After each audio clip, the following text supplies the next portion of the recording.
So ప్రస్తుతం రైతుల వద్ద ఉన్నాము. ఇక్కడంతా కూడా వరి అంతా కూడా బస్తాలకు ఎక్కిస్తున్నారు. అసలు ధర ఎంత ఉంది, ఎంత వండింది, రైతులు ఏమంటారో ఒకసారి తెలుసుకుందాం. చెప్పండి, ఏ ఊరు మీది? వేలేరు మండలం సొడసపల్లి. అంత అయిందా? బాగా వండిందా? మరి మామూలుగానే వండిందా? ఎంత ఇప్పుడు ఇది ఒక బస్తా?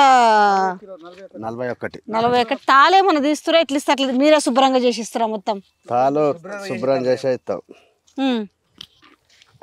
మొత్తం ఏది మొత్తం లేకుండా మార్చర్ అంతా చేసి అంత ఇది చేసేనే వచ్చినాకనే. ఎట్లా మరి ఎంత ఇప్పుడు ఇది? ఇప్పుడు క్వింటాల్ ఎంత? క్వింటలు 203 రూపాయలట. 3 రూపాయల. మరి 500 రూపాయలు వీళ్ళు ఇస్తామన్నారు కదా బోనస్. ఇక వచ్చినప్పుడు తెలుస్తుంది మేడం. ఇప్పటి వరకు ఏం రాలేదు మేడం. ఇప్పుడే రాలేదు. కాదు, బోనస్ ఇస్తామని ప్రకటించారు కదా. ఈ మద్దతు ధర కాకుండా ఇంకెంత బోనస్ ఇస్తామని. ఏం రాలేదు ఇప్పటి వరకు. ఎన్ని ఎకరాలు ఉంది నీకు భూమి? నాకేం లేదు, అమలు పని చేస్తా. అమలు పని భూమి ఏం లేదా? ఎందుకు? ఎప్పుడు లేదా? ఉంటే అమ్ముకున్నావా? ఎప్పుడు లేదు, ఎప్పుడు లేదు మేడం. అవునా? నీకు ఎన్ని ఎకరాలు ఉంది? నాకు 3 ఎకరాలు మేడం. రైతు బంధు వచ్చిందా? రైతు బంధు ఒకసారి వచ్చింది మేడం, మొన్న వానకాలం మొన్న వచ్చిందా అంటున్నా. మళ్ళీ రాలే. ఇప్పుడు కాంగ్రెస్ గవర్నమెంట్ వచ్చినాక నీకు రైతు బంధు రాలేదు? ఏమో సార్ అడగలేదా నువ్వు పోయి? మరి నాకు ఎందుకు రైతు బంధు రాలేదని ఏమడుగుతాం మేడం? ఎవరు అడగాల పోయి? ఒక నిమిషం. రాలే. 6 గ్యారెంటీలు 5 చేసినామని చెప్పి 5 ఎక్కడ అయింది మేడం? 5 కాలేదు. Free bus. ఫ్రీ బస్సు ఒకటి. అది ఫ్రీ బస్ అయితే ఉన్నది, కాలు రెక్కలు ఎరుగుతానే ఎక్కి సత్తాను, తన్నుకొని సత్తాను. ఇప్పుడు మా గ్యాస్ గురించి అంటే గ్యాస్ గురించి అంటే 500కి ఫ్రీ గ్యాస్ అన్నారు. 500కి ఫ్రీ గ్యాస్ అంటే ఇప్పుడు 1000 రూపాయలు కడుతున్నాం. అంటే 30 రూపాయలు 25 రూపాయలు మళ్ళీ అకౌంట్లో పడుతున్నాయి. ఇక మాకు మిగతా పైసలు 500 పడతలేవు. ఇప్పటి వరకు 40 రూపాయలు 30 రూపాయలు పడుతున్నాయి. కాదమ్మా, ఆడోళ్ళకి ఇప్పుడు 6 గ్యారంటీ స్కీమ్లలో 5 ఇచ్చిన మళ్ళీ మహిళలకు బాగా కోటీశ్వర్లు కానిక ఫ్రీ బస్ ఇచ్చినామని చెప్తున్నారు. ఫ్రీ బస్సు మేము మొన్న వరంగల్ పోయినాం. 6 నెలలకు ఒకసారి పోము. మేము పోతే గంట సేపులు నిలబడ్డాం. 1వ నంబర్ బస్సు అవరకు అర్ధగంటకు ఒకటి ఉండేది. మరి ఇప్పుడు లేవు. గంట సేపులు నిలబడి మళ్ళీ ఆటోకే వచ్చినాం. ఎందుకు పెట్టిండు ఫ్రీ బస్సు? గంట సేపు నిలబడి బస్సు ఎక్కకుండా ఆటో. మరి ఇక బస్సులు ఆగుతలేవు. ములుగు నుండి వచ్చే బస్సు ఎక్కితే లోకల్ బస్సు ఎక్కిపోమ్మని అన్నాడు. అంటే మళ్ళీ మరి ఈ రోడ్కి వచ్చినాం. ఈ రోడ్కి వచ్చినాక గంట సేపు నిలబడి చీకటి అవుతుందని ఆటో వాళ్ళకి వచ్చినాం. 1వ నంబర్ బస్సు అర్ధగంటకు ఒకటి ఉండేది వరంగల్కు కాశపేటకు. అప్పుడు మంచిగా ఉండే మరి. అప్పుడు మంచిగా ఉండే. ఇప్పుడు ఎటువైనాయి ఆ బస్సులన్నీ. గంట సేపు నిలబడ్డం, ఒక్క బస్సు రాలే. 8 ఎకరాలు ప్రకటించక ముందుకు ఆయన సొంతగా నిర్ణయం తీసుకొని రైతు బంధు కానీ ఇవన్నీ బాగా చేసిండు. ఇప్పుడు 6 గ్యారెంటీలు చేసిందంటే ఏది అమలు కాలే. ఒకటి అదైనా వాళ్ళు చెప్తుంది ఏంటంటే 6లో 5, 1 కరెంటు చెప్తున్నాడు, 1 గ్యాస్ చెప్తున్నాడు, 2 కరెంట్ 200 యూనిట్ల కరెంటు బిల్లు ఫ్రీగా ఇస్తున్నాం. ఇంటికి తిరుగుతాను బండ్లు వేసుకొని వైర్ కట్ చేస్తామని బిల్లు కట్టకుంటే. బిల్లు కట్ చేస్తాం. కట్ చేస్తానంటాను. బిల్లు కట్టకుంటే కట్ చేస్తానంటాను. రిసిప్ట్లు ఇస్తూనే ఉండే. ఇప్పుడు ఆ ప్రభుత్వం చేసింది, మేము దాన్ని పడి దాన్ని అడుగుతాం. మేము ఇక్కడ జనాలతో మాకేం పని అని వాళ్ళే అనుకుంటాను. ఆయన కనీసం అమలు చేసిండు. ఆయన జయని సుతం కొన్ని అమలు చేసిండు. ఎవరు? అప్పుడు కేసీఆర్ ప్రభుత్వంలో. ఇప్పుడు మార్పు కోరుకున్నారు. మార్పు ఎట్లుంది మరి? మార్పు ఏం లేదు, అంతా మార్పు మంచిగా లేదు. అది మార్పు కావాలనుకున్నారు, మార్పు కోరుకున్నారు కదా. ఎట్లుంది మార్పు కోరుకు? ఏం లేదు. నాకు 8 ఎకరాల 30 గుంటలు ఉంటది భూమి. నా భర్త చనిపోయిండు, నా కొడుకు చనిపోయిండు. కోడలు పట్టేస్తే ఎట్లా, ఇంకో కొడుకు కూడా పట్టేయాలి. ఇప్పుడు నాకు పైసలే పడేయాలి. రైతు బంధు పైసలు పల్లె 5 ఎకరాలకే పట్టే. మరి ఇప్పుడు కోడలు చిన్న పిల్లలు నిడిచిపెట్టి ఆమె పట్ట చేస్తే ఎట్లా అని చేస్తలేను. పెద్ద కొడుకు చేస్తామంటే ఈమెకు చేయింది ఆయనకు చేస్తే లొల్లి అవుతుందని నా విన్నే 8 ఎకరాల 30 గుంటలు ఉన్నది. నాకు రైతు బందే పడదు. అంటే మరి ఇప్పుడు ఎన్ని ఎకరాల వరకు ఇస్తే మంచిగా ఉంటుంది? 10 ఎకరాలకి ఇవ్వాలా? ఎన్ని ఎకరాల వరకు? 20 రైతులు 20 ఎకరాల వరకు ఉంటారు. వాళ్ళకి ఇస్తే మంచిది. 100 ఎకరాలు ఉన్న వాళ్ళకి ఇయ్యకు, 50 ఎకరాలు ఉన్న వాళ్ళకి ఇయ్యకు. 20 ఎకరాల రైతు ఉన్నాడు. ఎక్కడ రైతులు 5 ఎకరాల లోపు అంటే ఇప్పుడు నా పరిస్థితి ఏంది? ఇప్పుడు నా పిల్లలు ఎటుగానోళ్ళు ఉన్నారు. నీకు గ్యాస్ ఫ్రీగా వస్తుంది, కరెంటు ఫ్రీగానే. ఏం గ్యాస్ మేడం? గ్యాస్ బస్సులు మేము ఆడాదికి ఒక్కసారి ఎక్కాం. గ్యాస్ అంటే మేము కట్టెల విన్నేసి బాగా వండుకుంటాం. 4 వాడం సంవత్సరానికి. నువ్వు ఇస్తానవు అని ఏమి ఇస్తానవు? తలకాయ గుద్దుకుంటాను ఇది వచ్చిన కంచెలి. కేసీఆర్ మంచిగా వేసిండు దేనికి అదే భర్త లేని వాళ్ళకి పింఛన్ అన్నావు పింఛన్ ఏది నా కోడలకు ఇప్పుడు 5 ఏళ్ళు నా కొడుకు చచ్చిపోయి బిల్లు వచ్చింది పింఛన్ లేదు ఇద్దరు చిన్న పిల్లలు ఒక ఆడపిల్ల ఒక మగపిల్ల 4 నెలలకు కూడా అప్పుడు చచ్చిపోయిండు ఆమెకు ఇప్పుడు 6 సంవత్సరాలు అవుతుంది నా కొడుకు చచ్చిపోయి ఆయనకు పింఛనే లేదా పిల్లగానికి ఏమన్నా ఎటుగా నల్ల చచ్చిపోయిండు పిల్లల పరిస్థితి ఏంది చెప్పు మేడం ఇప్పుడు మరి ఈసారి మరి మేము మీ దగ్గరకు వస్తారు కదా ఓట్లు ఏమని ఎవరైనా వస్తున్నారా మీ దగ్గరికి వస్తారు వచ్చినప్పుడు ఏమంటారు చేస్తాం అంటారు ఎట్లా మరి ఈసారి ఎవరైతే మంచుకుంటుందని ఇక మేము కేసీఆర్కి ఎత్తాం మళ్ళా ఇసిగిపోయినా ఈసారి ఏంది మరి మార్పు అంటే ఇది ఎవరికి వేస్తారు ఈసారి కార్కి ఎత్తాం కేసీఆర్కి ఎత్తాం కేసీఆర్ కంపల్సరీకి ఎత్తాం మాకు కేసీఆర్ ఇది ఇప్పుడు వచ్చా రేవంత్ రెడ్డి చేసే పనులు ఏమి వస్తలేవు ఒక పని వస్తలేదు అప్పుడు ఏమనుకున్నారు 2 లక్షల రుణమాఫీ అన్నప్పుడు నమ్మినారా ఎన్ని ఇస్తారనుకున్నారా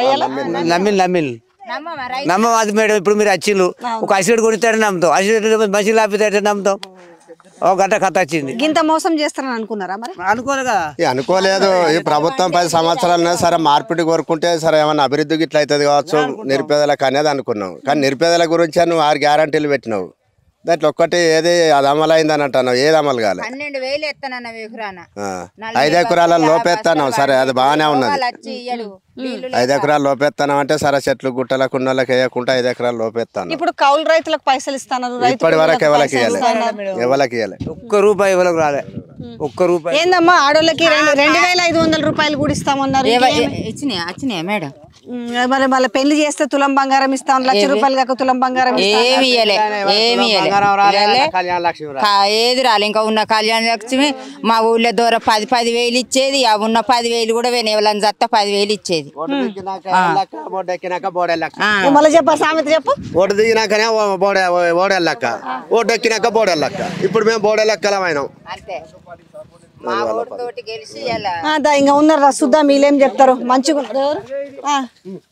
ఏమై జోరుగా కుడుతున్నావు బాగా పండించినావు ఏమి మేడం మామూలు తాజాగానే కూలి చేసుకుంటే కూల కాలుతుంది లేకపోతే కలుపు కాలుతుంది పరిస్థితి అట్లుంది ఆ రకంగా ఈ కాంగ్రెస్ ప్రభుత్వం అంత గలీజు ప్రభుత్వం ఈ ప్రభుత్వం కాదు ఏమైంది ఏం కష్టం ఏం చేసింది ఇప్పుడు 5 గ్యారెంటీలు కరెక్ట్ కాదు అని చెప్పినంత మహిళలకు బస్సు ప్రయాణాలు మహిళలు అయితే తీరు టైంకి వచ్చారు కాస్త బస్సు ఎక్కుతారు ఇంటికి వచ్చారు కానీ ఉండలేదు మొగలికి బాగా అన్నంలో కూడా అయిపోయింది తిరుగుడు మామగారిని పోతా మాయగారిని పోతా సాగు పోతా పెళ్లికి పోతా పేడకి పోతా మొగలకు అనవలసలేదు ఇక అసలు రోజులు వచ్చినాయి కాంగ్రెస్ ప్రభుత్వం వచ్చే మంచి ఒక అసలు పరిస్థితి చాలా చెప్పారు కదా మీకు కళ్యాణ లక్ష్మి కింద తులం అన్నారు రైతు కూలీలు అన్నారు కౌలు రైతులు అన్నారు రుణమాఫీ అన్నారు ఇన్ని అన్నారు కదా అది మొత్తం జూటా ప్రభుత్వం జూటా అంటే జూటా ఎందుకంటే దొరలు చేసేది రాజకీయం దొరల రాజకీయం అది అంటారు కాంగ్రెస్ ప్రభుత్వం దొరల రాజకీయం అది మరి ఈసారి ఎట్లా ఎవరికి ఇద్దాం అనుకుంటారు మీకు ఖచ్చితంగా మళ్ళీ కారుకే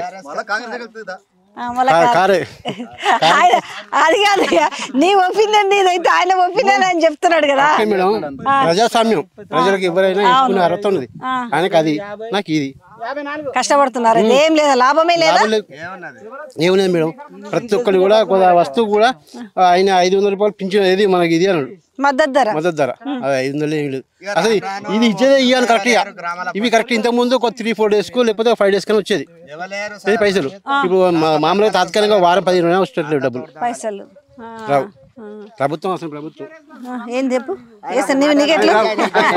అంటే కార్ ఎవరికి వేస్తావు ఈసారి షెయికా కారుకా సుప్పు ఎవరికి వేస్తావు ఆయనకు మాటలు రావాలంటే వస్తున్నాయి కదా మాటలు నేను నిజమే అనుకున్నా ఎందుకు కార్కే ఎందుకు వేద్దాం అనుకుంటున్నావు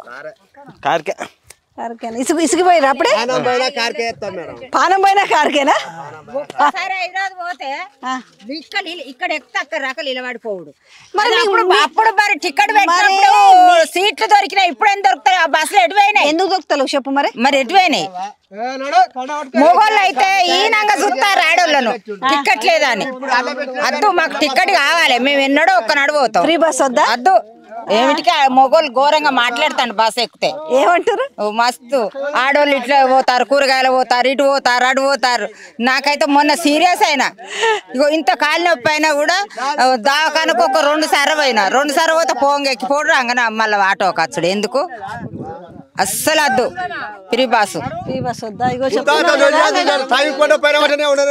ఆధార్ కార్డు పట్టుకుంటే బస్ ఎక్కాల్సిందిగా పోతుంది ఏం చెప్తాం మంచిగా లేదా మరి ఫ్రీ బస్ అది మంచిగా లేదు. ఎందుకు పైసలు మిగులుతున్నాయి అంటే నెలకు ఆ పైసలతోటి కోటీశ్వర్లు అవుతారట. కోటేశ్వర్లు ఎవరు అవుతారు? మహిళలు వాళ్ళు అవుతారు కోటేశ్వర్లు, రాజకీయ నాయకులు కోటేశ్వర్లు అవుతారు. ఇక్కడ ఉన్న మహిళలు కాదు. ఇప్పుడు ఇత్తారు వేసినావు, మన ఎల్లెలకలు వేసినావు, బొరవక్కలు వేసినావు, మామూలుగా అంతే. ఎల్లెలకల మాకు చూపించినావు, బొరవక్కలు ఉండి నువ్వు తీసుకుంటాను. ఇప్పుడు నీళ్లు కరెంటు పరిస్థితి ఎట్లుంది? నీళ్లు లేవు, నీళ్ళు ఇస్తామే వస్తలేవు, లేవా నీళ్లు కూడా? వస్తలేవు.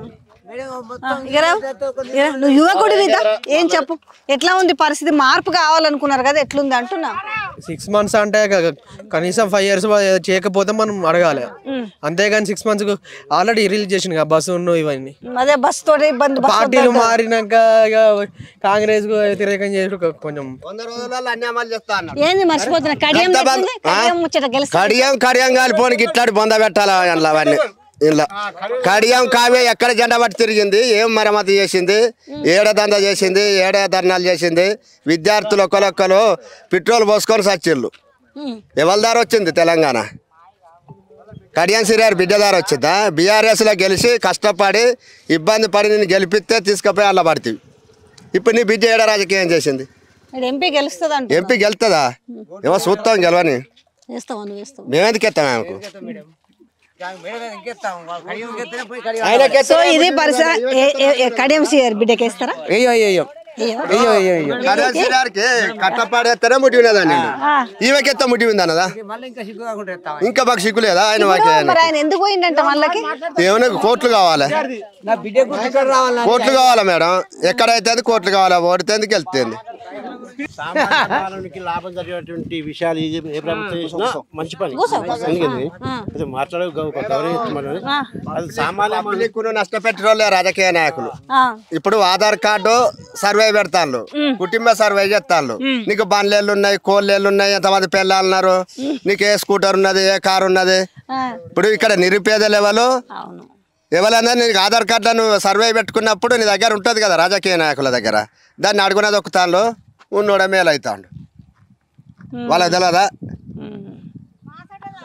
అంతా వేస్ట్. నీకు పెన్షన్ వస్తుందా? ఎంత? 2000. 4000 వస్తలేదు? 4000 ఇస్తామన్నారు కదా. అంటే వచ్చిందా? అట్లా మేడం, మీరు మన ఓట్లకి వెళ్తారు మీరు. చాలా ఉంది. సో ఇదే అంటే ఇక్కడ వీళ్ళంతా కూడా కాటాకేస్తున్నారు వరి. సో వాళ్ళ బాధ వాళ్ళు చెప్పుకుంటున్నారు. కడియం సిఆర్ గురించి మాట్లాడుతున్నారు. అలాగే కాంగ్రెస్ పార్టీ ఈ అమ్మ చెప్తుంది కడియం సిఆర్ మొన్న రాక కార్కే అన్నాడు, ఇప్పుడు అటువేండి చీపురుగడతో కొడతాం. మా సోడ్స్పల్లికి మొన్న అక్కడ పెట్టిండు, ఊళ్ళో పెట్టలే మీటింగ్.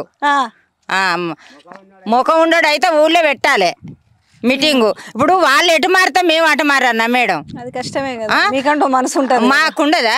చెప్పు మేడం, ఎవరి పరిస్థితి? పిల్లలు నిడిచిపెట్టి, చిన్న పిల్లలు నిడిచిపెట్టి చచ్చిపోయింది, ఎట్లా మేమేం చేయాలి? పరిస్థితి చెప్తుంటే లీడర్ మారినంత మాత్రాన మేము మారుతాము. ఆ కాలంలో ఒకదానికి ఉన్నాము, ఈ కాలంలో ఒకదానికి వచ్చినాము. లీడర్లు మారినంత మాత్రాన ఓటర్లం ప్రజలం మారుతాము అని చెప్తారు. అలాగే మార్పు కోరుకున్న మాట వాస్తవమే. కాకపోతే మార్పు ఉండాలి అంటే రైతులకు ఇచ్చిన హామీలు కావచ్చు, మహిళలకు ఇచ్చిన హామీలు కావచ్చు, విద్యార్థులకు ఇచ్చిన హామీలు కావచ్చు నెరవేరుస్తారు అనుకున్నాము. కానీ ఇలా మొత్తం కూడా కొంప ముంచిరు. అంటే నమ్మించి మోసం చేసింది అనేది వాళ్ళు ఆవేదన వ్యక్తం చేస్తారు. అవి చెప్తున్నాడు ఆయన, నమ్మించి గొంతు కోసినట్టు అయిందంట. అంటే వాళ్ళు ఇంకా బుద్ధి ఉంటే మళ్ళీ వెయ్యము, చేయి గుర్తుకు ఓటేయం. సో ఇది ఓవరాల్ గా చూసుకుంటే అంటే రాజకీయ నాయకుల మధ్య ప్రజల్ని బలి చేయొద్దు, ఏ పార్టీ అయినా ఏ ప్రభుత్వం అయినా అని మాట్లాడుతున్నారు. అంటే ఈ గ్రౌండ్కి వస్తే తెలుస్తుంది. అంటే వాళ్ళు కూర్చొని బహిరంగ సభలు పెడుతూ అసలు తెలంగాణ వ్యాప్తంగా రైతులందరూ మంచిగా ఉన్నారు, రైతుల ప్రభుత్వం కాంగ్రెస్ పార్టీ, మహిళలు పట్టించుకుంటుంది వీళ్ళకి అనేసి ఇచ్చిన 6లో 5 గ్యారంటీ స్కీమ్లు ఇచ్చినామంటారు. బస్సు విషయానికి వస్తే ఇటు మన పైకున్న మహిళలు వద్దంటున్నారు, ఇటు చూస్తే పురుషులు వద్దంటున్నారు. వాళ్ళు ఏ సభ పెట్టినా, ఏ వేదిక ఎక్కినా ఇదిగో ఫ్రీ బస్సు, ఇదిగో ఫ్రీ బస్సు. ఈ ఫ్రీ బస్సు వల్ల మహిళలు చాలా ఎదుగుతున్నారు, మహిళలకు చాలా స్వేచ్ఛ వచ్చింది, మహిళలు బాగా ప్రయాణాలు చేస్తున్నారు, మహిళలకు బాగా తెలివి వచ్చిందని మాట్లాడుతున్నారు. అంటే ఒక ఫ్రీ బస్సును చూపించి అలా మళ్ళీ కూడా ఎంపీ ఎలక్షన్లో ఓట్లు దండుకోవడానికి చేసిన ప్రయత్నం అది. కానీ నిజంగా గెలిచిన లీడర్లు, ఎమ్మెల్యే కావచ్చు, మంత్రి కావచ్చు, ఆ జిల్లాకు మంత్రి ఉంటాడు, వాళ్ళు వచ్చి ఈ జనాలను కలిస్తే అర్థమవుతుంది. అంటే వీళ్ళ బాధ ఏంది, వీళ్ళ ఆవేదన ఏంది, నీళ్ళు ఎక్కడ పోయింది, కరెంట్ ఎక్కడ పోయింది, ఇచ్చిన హామీలు ఎక్కడ పోయినాయి. ఎవరికైనా 3 ఎకరాలు ఉన్నది, ఎవరికైనా ఇక్కడ పోయింది ఆయన ఇందాక. ఆయనకు 3 ఎకరాలే ఉందట, పాపం ఆయనకు రైతు బంధు రాలేదట. ఈ అమ్మకు వచ్చేసి 8 ఎకరాల చిల్లర ఉందంట. నిన్న కేసీఆర్ చెప్పినట్టుగా 6 ఎకరాలు 7 ఎకరాలు ఉన్న వాళ్ళు కోటీశ్వర్లు కాదు కదా, మరి వాళ్ళ పరిస్థితి ఏంది అంటారు. ఇక్కడ చెప్తున్న ప్రకారం చూసుకుంటే వాళ్ళ కుటుంబం గురించి చెప్పింది. మాకు అంటే వాళ్ళ పిల్లల పేరు మీద చేయలేదంటే 8 ఎకరాల చిల్లర భూమి ఉంది, 8 ఎకరాల 30 గుంటలు. రైతు బంధు మాకు రాలేదు, మా పరిస్థితి ఏందని మాట్లాడుతున్నారు. రైతు బంధు కూడా కాదు, రైతు భరోసా అన్నారు. అంటే అంతకుముందు 5,000 రూపాయలు ఇస్తే ఈసారి ఎంత ఇస్తామన్నారు, ఎకరానికి 7,500. అంటే రెండు టర్మ్లో కలిపి ఇవ్వాల్సింది ఎంత, ఎకరానికి 15,000 రూపాయలు ఇవ్వాలి. సో వాళ్ళు చెప్తున్న ప్రకారం చూసుకుంటే అంటే ఎప్పుడైతే గ్రౌండ్ లెవెల్కి వచ్చి ప్రజలతో మాట్లాడతారో గవర్నమెంట్ కానీ వాళ్ళ అధికారులు కానీ లేదంటే లీడర్లు కానీ ఎవరైనా వచ్చి తెలుసుకుంటే అసలు వాళ్ళ బాధలు ఏందని అర్థమవుతుంది. సో ఈరోజు మేము చేసిన ప్రయత్నం అసలు గ్రౌండ్ రియాలిటీ ఏముంది అంటే కొన్ని సోషల్ మీడియా ఛానల్ కావచ్చు, కొన్ని మెయిన్ స్ట్రీమ్ మీడియా కావచ్చు, అసలు ఏమి సమస్యలే లేవు ప్రజలకని మాట్లాడుతారు. చాలా బాగుంది కాంగ్రెస్ పాలన అని చెప్తారు. ఇక వీడికి వస్తే కనబడుతుంది కదా, పార్టీలకు సంబంధం లేదు కానీ వాళ్ళే చెప్తారు మార్పు కోసము మాకేదో వాళ్ళు ఆశ చూపించరు, ఆ ఆశ నెరవేరుతుంది అనేసి మేము ఓట్లు వేసినాము. కానీ ఇవాళ లీడర్లు మాత్రం కానీ మేము మారము, ఇవాళ మా నిర్ణయం ఏదో మేము తీసుకుంటామని మాట్లాడుతున్నాం. ఇట్లా ఉంది గ్రౌండ్ రియాలిటీ. సో ఇది ఓవరాల్గా ప్రజల స్పందన చూస్తుంటే ఊర్లు మనము వీళ్ళని ఒకసారి అర్థమైందమ్మా నీ పరిస్థితి. ఎందుకంటే వాళ్ళేమో లేదు 5 ఎకరాల వరకే ఇవ్వాలంటారు కానీ నీ పరిస్థితి నిన్ను చూస్తే అర్థమవుతుంది. అంటే వాళ్ళ కొడుకు చచ్చిపోయిండు, వాళ్ళ ఆయన లేడట. సో అన్ని సమస్యలు ఉన్నాయి కానీ భూమి మాత్రము గింత ఉంది, ఆ గింతకు కూడా నాకు రావట్లేదు 8 ఎకరాల 30 గుంటల భూమికి కూడా అనేసి. అంటే అందరూ కోటీశ్వర్లు ఎవరు, ఆమె చెప్పే ప్రకారం 8 ఎకరాలు 7 ఎకరాలు 10 ఎకరాలు వాళ్ళందరూ కూడా కోటీశ్వర్లు కాదు. ఆ వ్యవసాయం మీద కష్టపడి చేసుకుంటేనే బతుకు. కాబట్టి దానికి కాస్త భరోసాగా ఏదో చేదోడు వాదోడుగా అన్నట్టుగా మాకు కొంచెం ఆ రైతు బంధు ఇస్తే మాకేదో ఇబ్బంది లేకుండా కొంత వ్యవసాయం నడుస్తుంది కదా అనేసి అన్ని పనులు అప్పుడు చచ్చిపోతే సాదుకుంటూ వచ్చిన నేను. ఇలా మా కొడుకు చనిపోయింది, 5 పిల్లల చదువులో పెట్టానంటే నా వల్ల అయితే లేదు. సో ఇట్లా ఉంది రియాలిటీ అంటున్నా. నిజంగా ఆమెకి 8 ఎకరాల 30 గుంటలు కానీ ఆమెకి ఇలా ఎంత కష్టమైంది. ఇలా కోడలు చదువుకోవాలి, పిల్లలు చదువుకోవాలి, కొడుకు చచ్చిపోయినట్ట, భర్త లేడు, ఇంతమందిని ఆమె జాదాలంటే ఆమెకు నిజంగా మీరు ఇచ్చిన ప్రకారం కనీసం రైతు భరోసా పక్కన పెట్టినా గత ప్రభుత్వం ఇచ్చిన రైతు బంధు ఇచ్చినా కూడా ఆమెకు ఎంతో కొంత కాస్త సన్నీలకు వేనీలుగా తోడుగా ఉండేది. ఇట్లాంటి వాళ్ళు రాష్ట్ర వ్యాప్తంగా చాలా ఉంది. సో ఒకసారి అంతా కూడా రిపోర్ట్ తీసుకొని నిజంగా ఎన్ని ఎకరాలకి ఇవ్వాలి, ఎలాంటి వాళ్ళకి ఇవ్వాలని ఒక ఆలోచన చేస్తే ఇలాంటి వాళ్ళు ఇవాళ ఇబ్బంది పడే అవకాశం ఉండదు. సో మహిళలకు 2,500 దాని ఊసులేదు ఇవ్వాలా, 2,500 ఇస్తామన్నారు ఎన్నాడు, ఇంకెన్నడవా ఇచ్చేది. సో ఇది వాస్తవానికైతే మనం వచ్చి జనాల్లోకి వచ్చి ఇవాళ కూడా పోటీ చేస్తున్న వాళ్ళు కావచ్చు, లేకపోతే ఆ జిల్లా మంత్రులు కావచ్చు, ఎవరైనా ప్రజల వద్దకు వచ్చి ఇట్లా వాళ్ళ పొలాల దగ్గరకు వచ్చి వాళ్ళ కష్టమేంది, ఇవాళ కళ్ళల్లో ఉన్న ఇక వాళ్ళందరూ కూడా కొనుక్కుంటా ఉన్నారుగా, పైసలు ఏవి ఇవ్వలేదు ఏవి చేయలేదు అనేసి. సో ఇలా ఉన్న ఏవైతే వరి ఉందో అది కూడా మిల్లులకు చేరేసరికి, ప్రభుత్వాలు కొనేసరికి కూడా అవి చేతిలో పడేసరికి కూడా చాలా ఆలస్యం అవుతుంది ఆ డబ్బులు అని చెప్తున్నారు. This is the ground reality.